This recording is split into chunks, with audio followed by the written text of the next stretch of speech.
In the quiet recesses of our collective unconscious, ancient deities slumber, awaiting our recognition.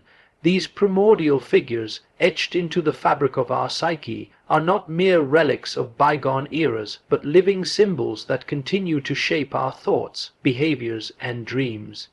Today, we embark on a journey to unearth these timeless archetypes and understand their profound influence on our lives. As I have posited, the unconscious mind is not solely personal, but collective. It is a vast reservoir of shared experiences, memories, and symbols inherited from our ancestors. Within this collective unconscious reside archetypes universal, primordial images and patterns that transcend individual experience. These archetypes are the psychic counterparts of instinct, guiding our responses to life's challenges and mysteries. Archetypes manifest in various forms: gods, heroes, shadows, and wise old men.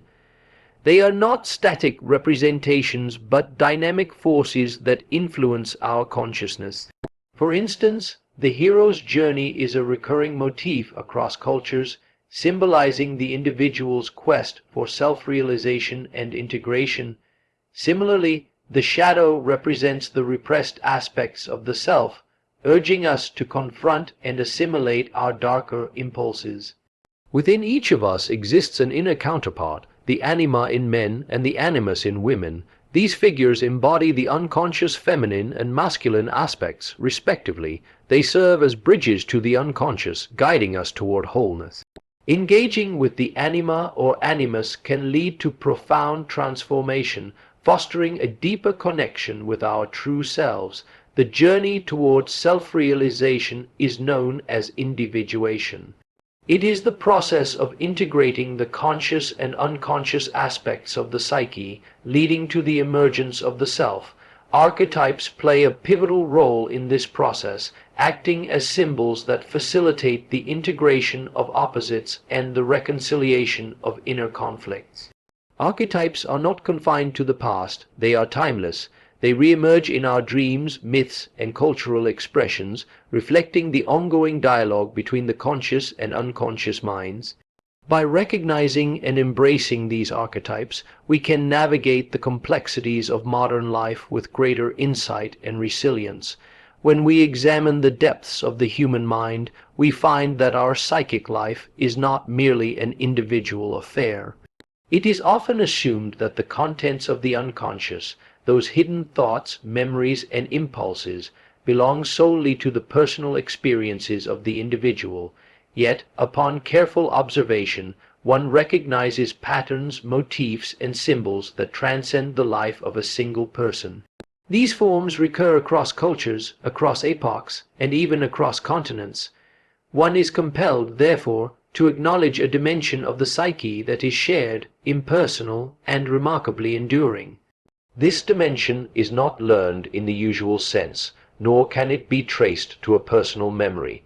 It is inherited, a kind of psychic residue passed down through the generations, much as physical traits are transmitted through the blood.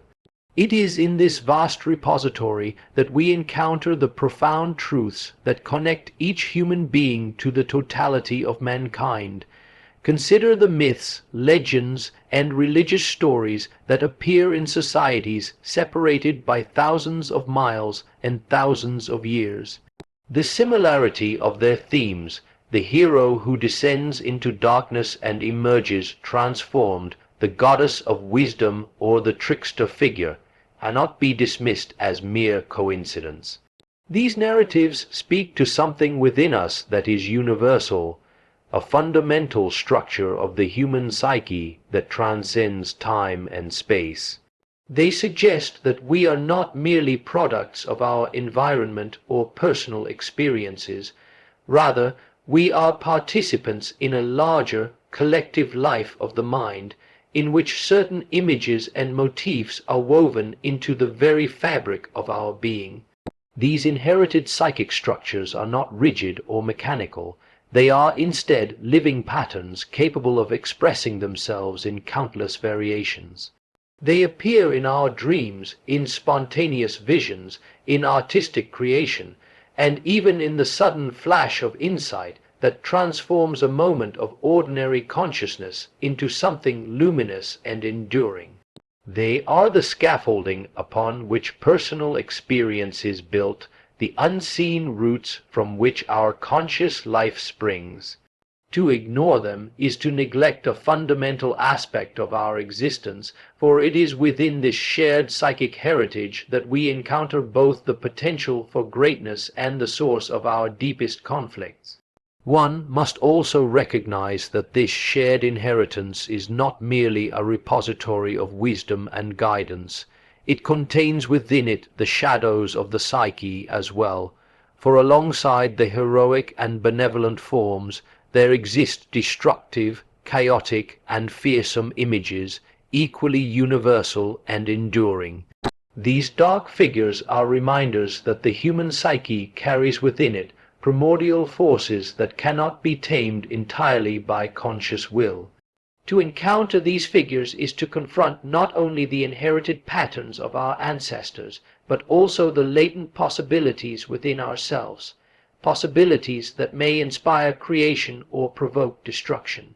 The personal unconscious is thus nested within this greater structure, and understanding our own inner conflicts requires acknowledgement of the forces that precede our personal history.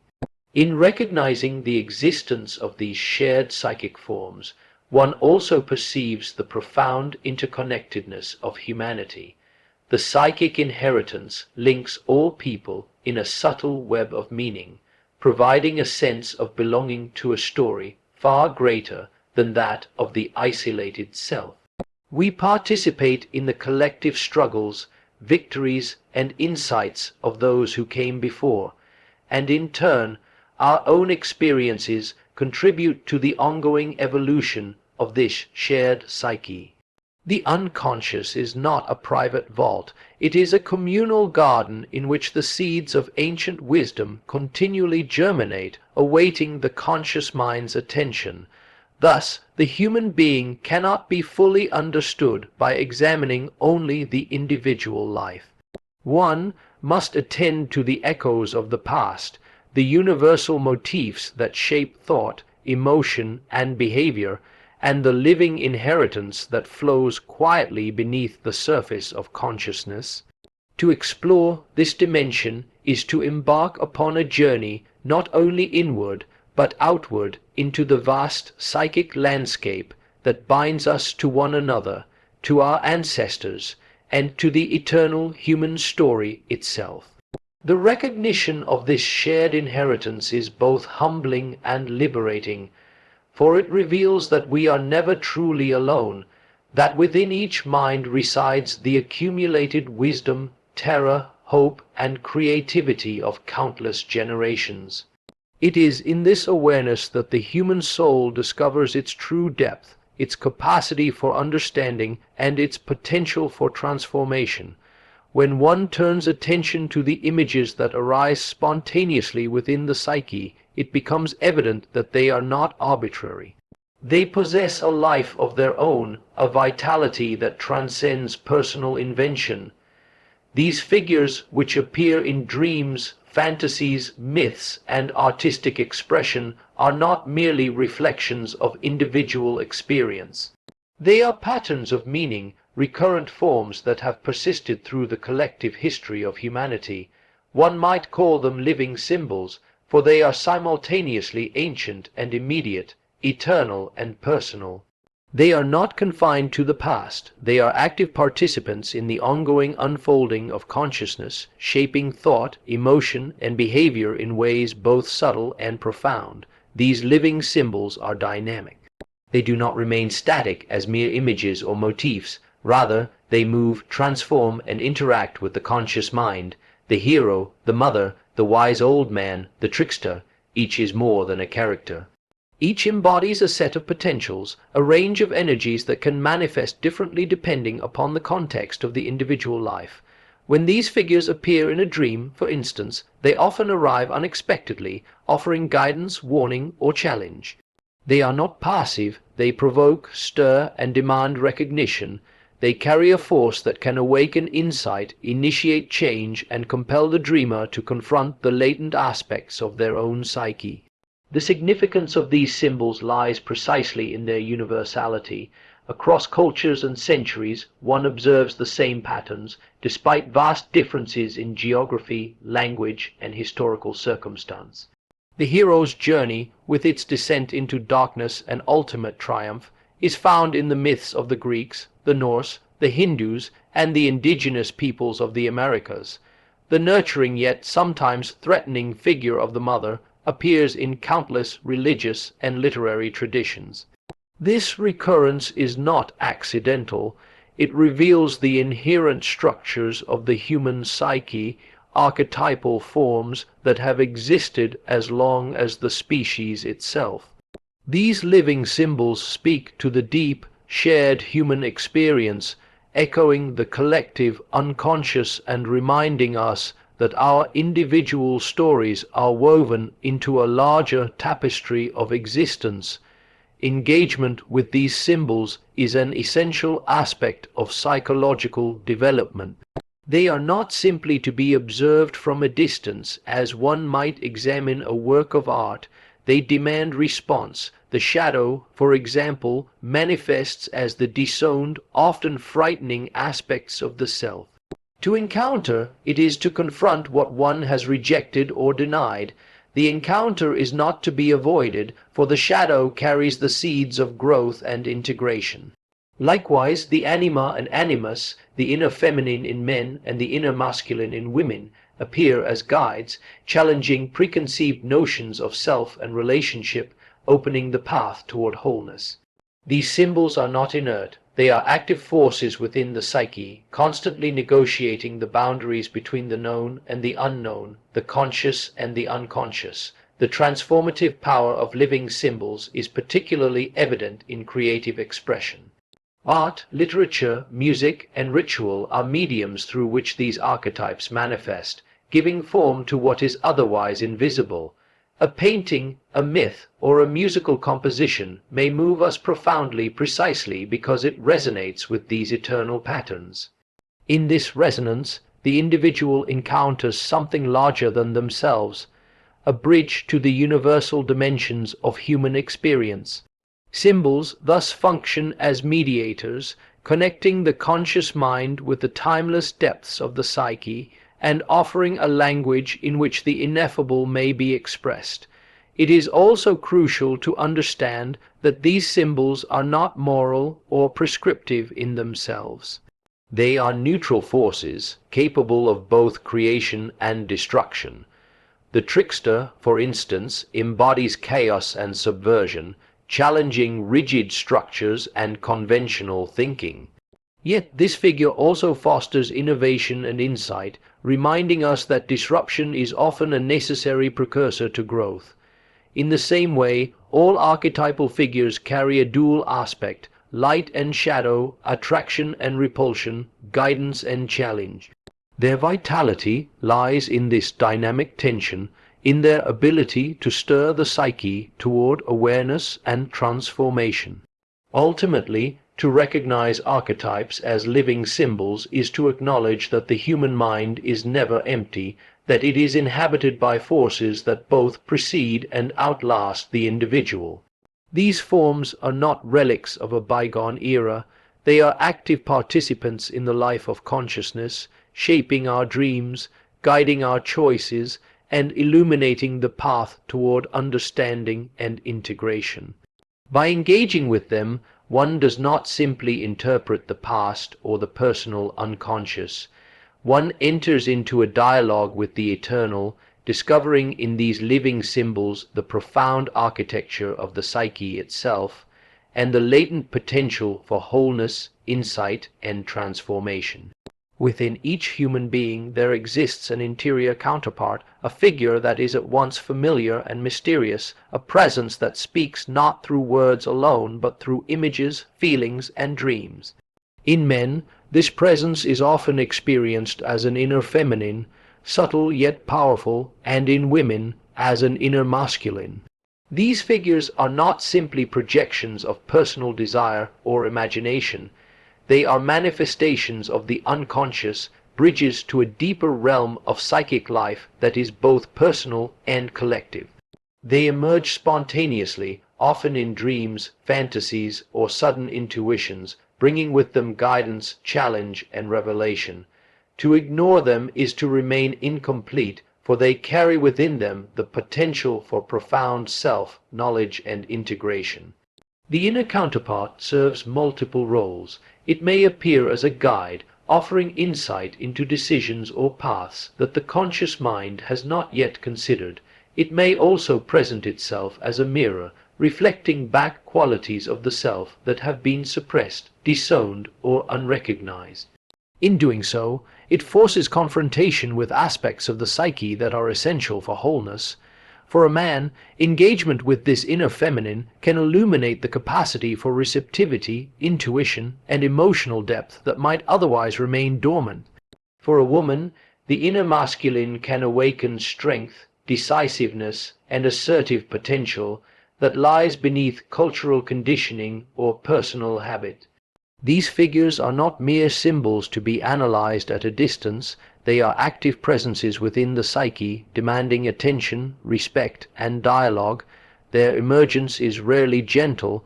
They may appear in forms that provoke discomfort, fascination, or even fear. Often, the inner feminine in a man appears as a figure of beauty, mystery, or even danger, evoking both attraction and anxiety. Similarly, the inner masculine in a woman may present as authority, strength, or challenge, compelling her to confront limitations or assumptions she has long held. This tension is not accidental. It is the very mechanism through which the psyche encourages growth. By engaging with these figures, the conscious mind is invited to expand, to accommodate qualities that were once foreign or threatening, and to move toward a more integrated and complete experience of self. The function of these figures is deeply relational. They are, in a sense, interlocutors, speaking in the language of emotion, image, and symbol, rather than logic or reason. To encounter them is to enter into a dialogue with the unconscious itself, to participate in a process that is both illuminating and transformative. In dreams, they often appear at moments of crisis, decision, or transition, providing guidance or warning, sometimes cryptic, sometimes startlingly direct. In myths, they appear as gods, goddesses, heroes, or wise figures, embodying the very qualities that the individual must integrate to achieve balance and wholeness. In art and literature, they manifest through the subtle interplay of character, plot, and imagery, reminding us that these inner guides are not limited to the private psyche, but resonate with the broader human experience. The journey toward engagement with these inner figures is neither simple nor linear. It requires courage, patience, and discernment. One must learn to recognize the signs of their presence, to listen to the images and feelings they evoke, and to act upon the insights they offer. This process often entails confronting one's own resistance, fear, or reluctance, for these figures frequently reveal truths that the conscious mind has long avoided, yet the reward is substantial. Through this engagement, the individual gains access to a deeper dimension of creativity, understanding, and wholeness. The inner counterpart is, in this sense, both a challenge and a gift, compelling us to confront our limitations while opening the path toward greater integration and self-realization.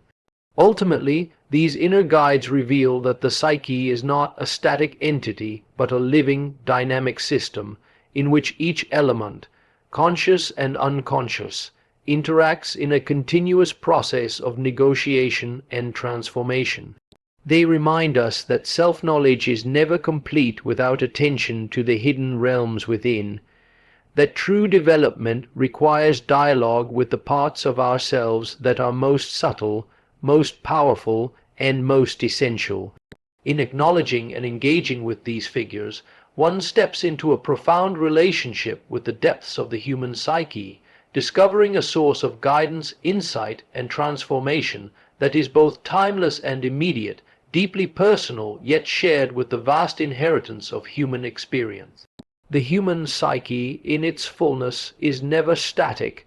It is a living, dynamic system, ever in motion, seeking balance, wholeness, and integration. One of the most profound undertakings in life is the journey toward this wholeness, a process in which the individual gradually comes to recognize, reconcile, and harmonize the many facets of the self. It is a journey that moves beyond the mere accumulation of knowledge or mastery of external circumstance, for it addresses the deep interior of the soul, where conscious awareness meets the hidden forces of the unconscious.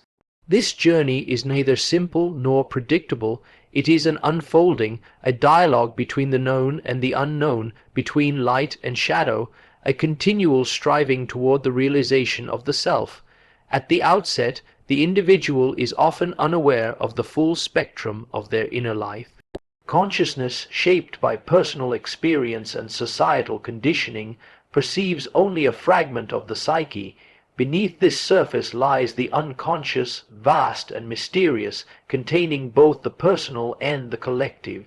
The personal unconscious holds forgotten memories, repressed emotions, and unresolved conflicts, while the collective dimension contains archetypal patterns, inherited psychic forms that resonate across cultures and generations.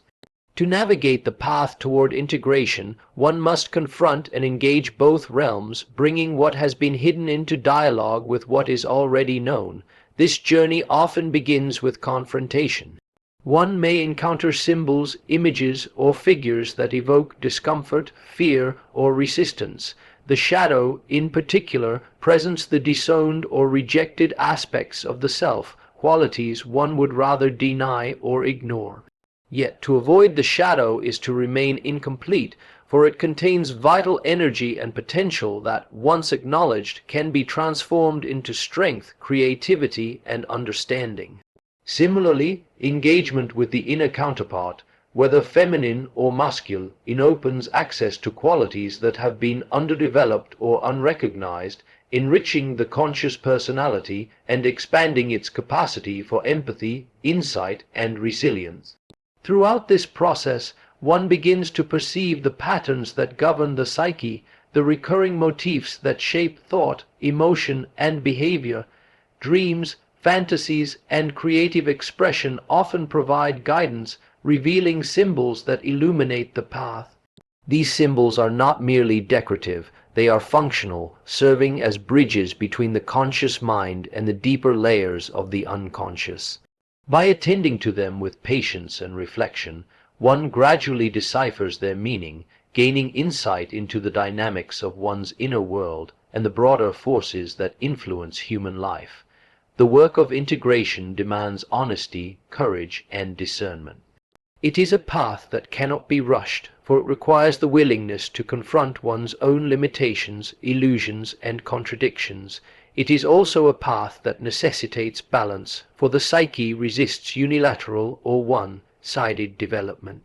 To cultivate consciousness without acknowledging the unconscious leads to imbalance, while immersion in the unconscious without the guiding presence of consciousness can result in confusion or fragmentation. True development arises from the careful negotiation between these realms, a dialogue that allows the individual to recognize both strengths and vulnerabilities, both light and shadow. Over time, the fruits of this labor become evident. The individual begins to experience a sense of coherence, a deepening alignment between inner reality and outer life.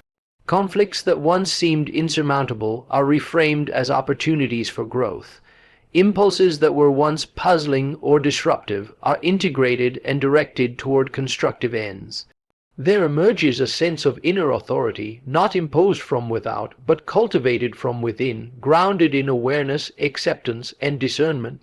This is the emergence of the self, not merely the ego or the persona, but the totality of the psyche, encompassing both conscious and unconscious dimensions, a living unity that guides the individual toward authenticity, creativity, and fulfillment.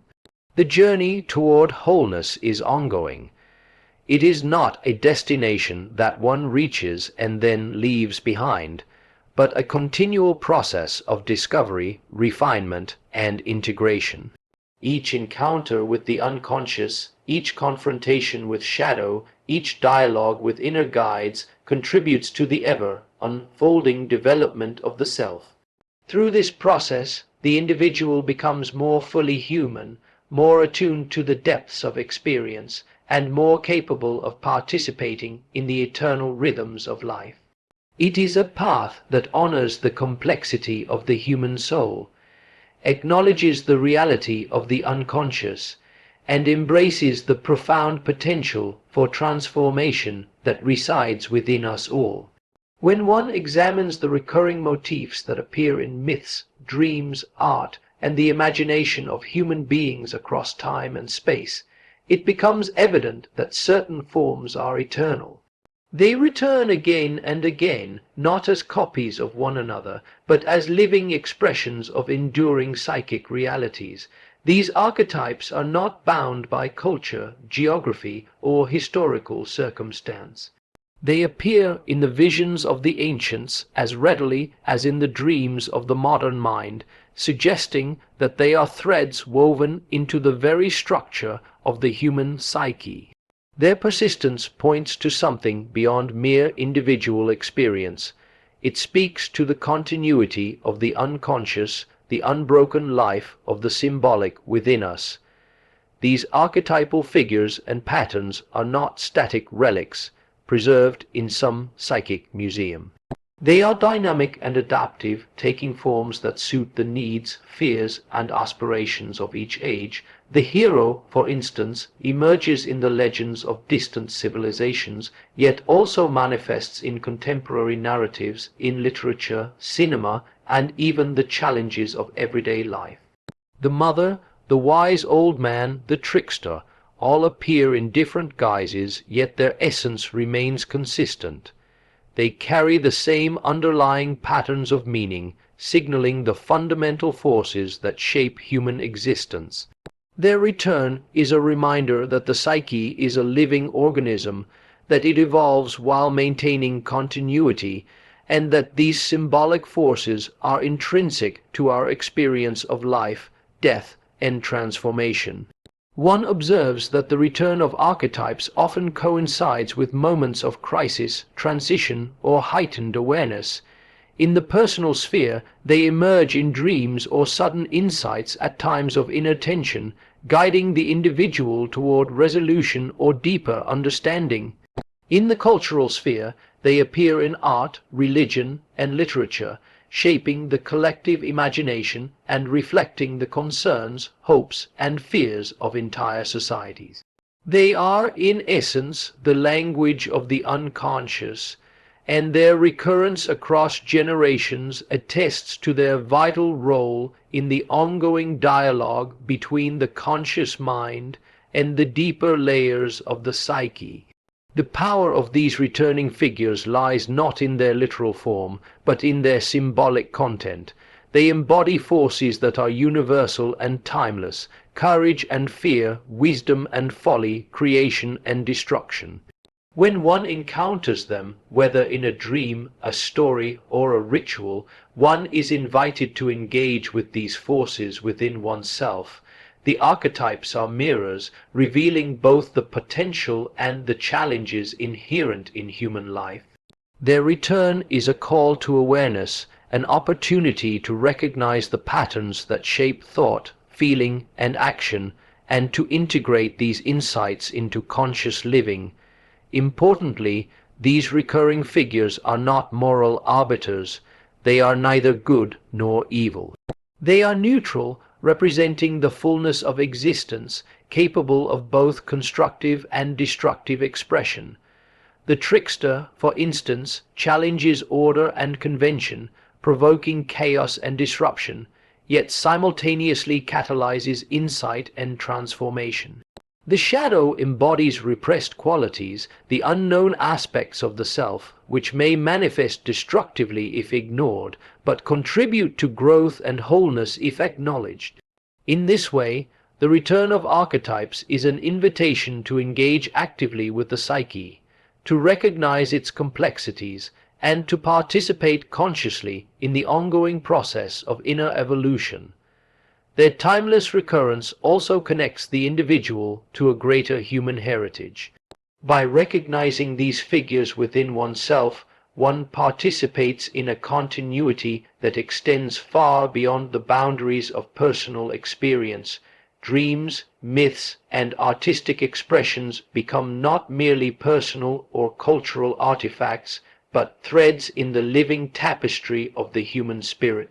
Each encounter with these figures deepens the sense of belonging to the totality of human life, affirming that the individual is part of a vast, interwoven psychic reality that transcends time and place.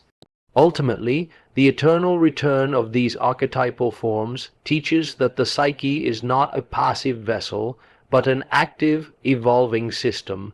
Its symbols, motifs, and figures recur because they are essential to human understanding, guidance, and growth. They remind us that beneath the surface of conscious life lies a vast, interconnected realm in which the lessons, challenges, and wisdom of countless generations continue to live. By recognizing and engaging with these returning archetypes, the individual gains insight, balance, and the possibility of integration, experiencing a deeper connection with both the self and the timeless dimensions of human existence. In conclusion, the old deities of our psyche are not mere figments of imagination, but powerful symbols that guide our journey towards self, understanding, and transformation. By exploring and integrating these archetypes, we can unlock the deeper layers of our consciousness and embark on a path of individuation. Let us honor these timeless figures, for in doing so, we honor the profound depths of our own being. Thank you.